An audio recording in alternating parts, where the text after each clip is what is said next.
Hi, I'm Anita of my Juvenile Podcast, and welcome to the channel. So, Prince Harry's Invictus Games CEO, Dominic Reid, who has been there from the inception of the game, is letting his opinion be heard and his disappointment with the UK press and their coverage of the Invictus Games Canada. So, I want to just give people who do not know who Dominic Reid is a little backstory of him and what role he has played in the Invictus Games and where he is today.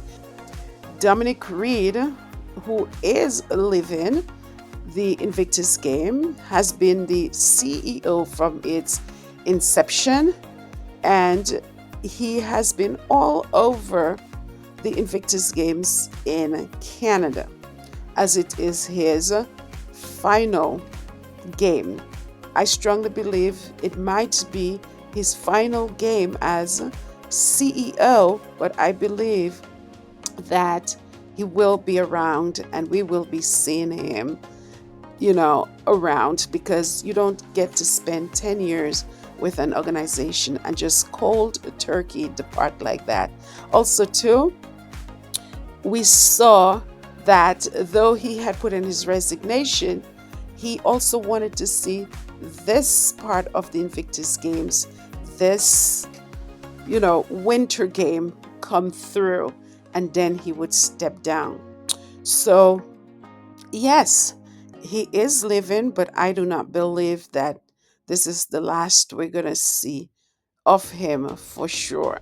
So, this tweet is from James Wharton, which was retweeted by BFBS Forces News, who typically follow Harry and Meghan around. They do a lot of coverage on Harry and Meghan, whatever events they have or engagements they have. They normally, bring this information out to those who are unable to capture, news from Harry and Meghan wherever they are. So it says here, Mr. Reid, who lives his role as IGF CEO, Invictus Games CEO, at the end of February, also confirmed a formal expression of interest had been received from South Korea to host the 2029 Invictus Games. So there is a lot of interest in people, or nations, I should say, hosting the Invictus Games.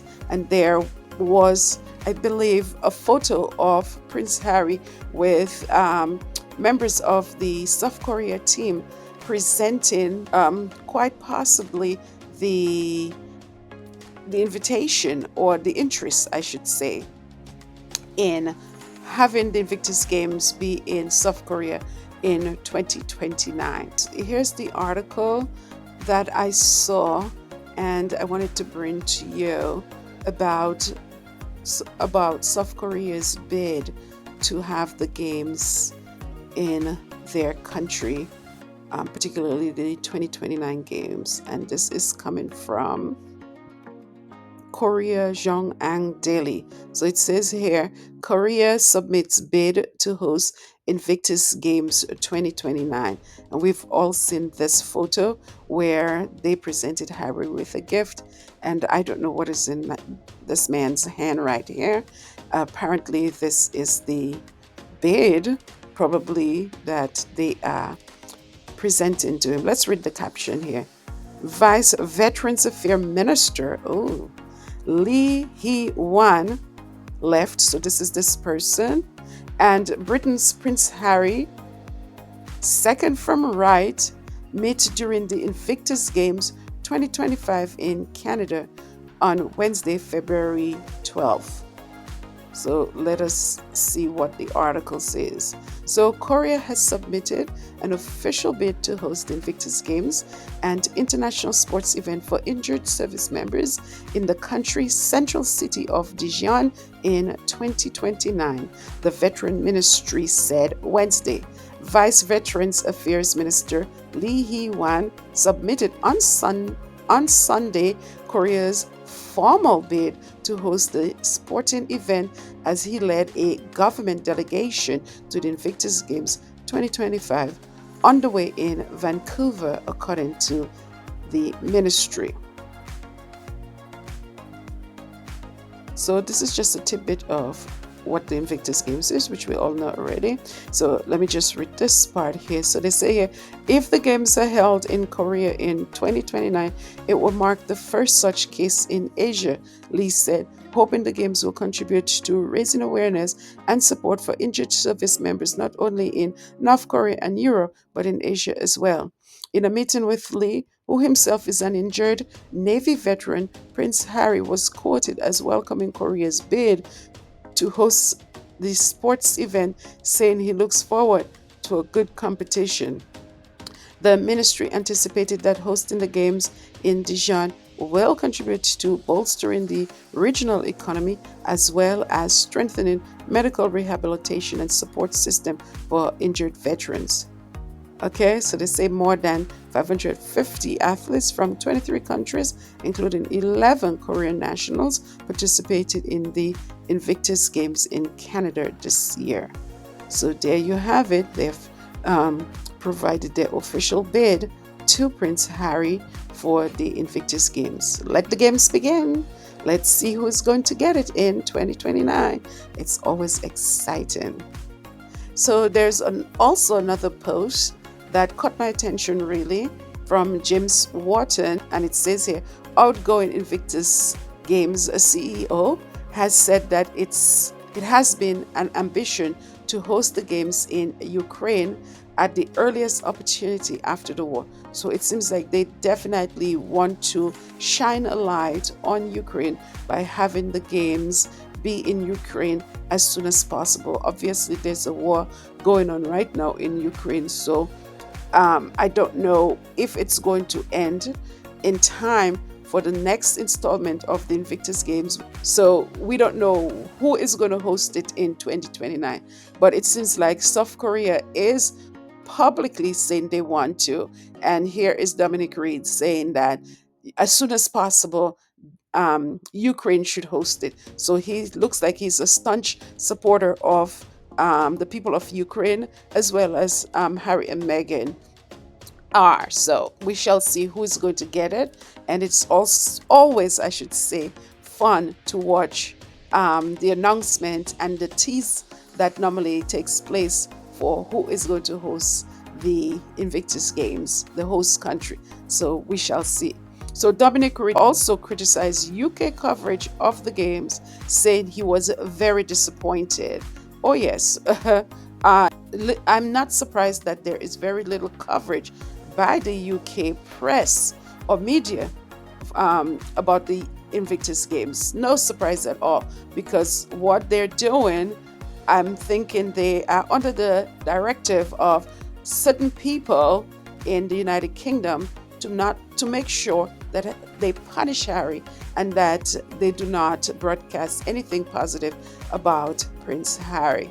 Yes, they love to talk about all the negativity, that is going on with Prince Harry and Meghan, but something as positive like that, it is typical of the UK press to ignore things that are positive when it comes to the Sussexes. We see it when they put out their reports, their annual reports of the gains that they have made with different organizations and, the organizations that they have supported and things that they have established at Archwell Foundation. They never did, not a pip, not a word they ever mention about it. But just let Harry and Meghan make one mistake, they jump on it and it's all over the news. So he has a right to call them out. Also, to the Sussex squad, did call out the ITVX, right? Part of the UK media that was supposed to bring those highlights or whatever the contract was to the public. And, it was a lot of excitement around that. But then they had nothing, and they had to put out a statement when they were called out, and they said that all they were responsible for was just to show the highlight. But initially, they publicized it in a way that it was going to be much more than the highlights. And they did that on purpose to draw attention to themselves as opposed to the game itself, because they wanted the publicity. They wanted to ride the wave of the publicity of the Invictus game. So, yes, a lot is going on. And there is one other thing that I really wanted to play for you by Forces News as well. And here you have Dominic Reid, OBE CEO of We Are Invictus. He's telling James Wharton, and I guess all of this is true, it's legit.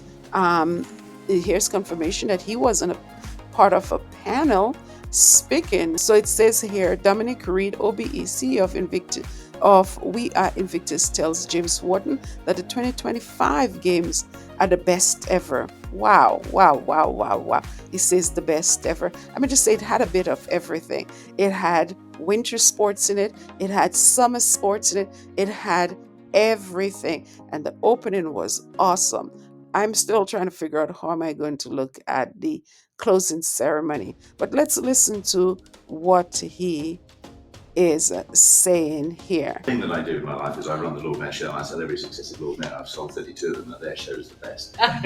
Yes, of course, it's the best games. And the thing about the games is that it does get better. I think there is everybody can feel it. There is a progressive ratcheting up of the movement and the critical mass that underlies that movement. You can tell that not by what we've seen and heard about here, but by the fact that you had Veterans Affairs ministers from all over the world coming and convening and having bilateral meetings and discussions that they would not otherwise have had. But the sort of the scale and the size of it, and the scope and the inclusion, as I said, of winter sport, I think does make it the best games ever.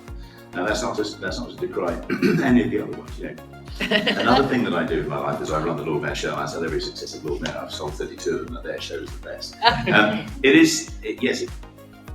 So here he's just said it.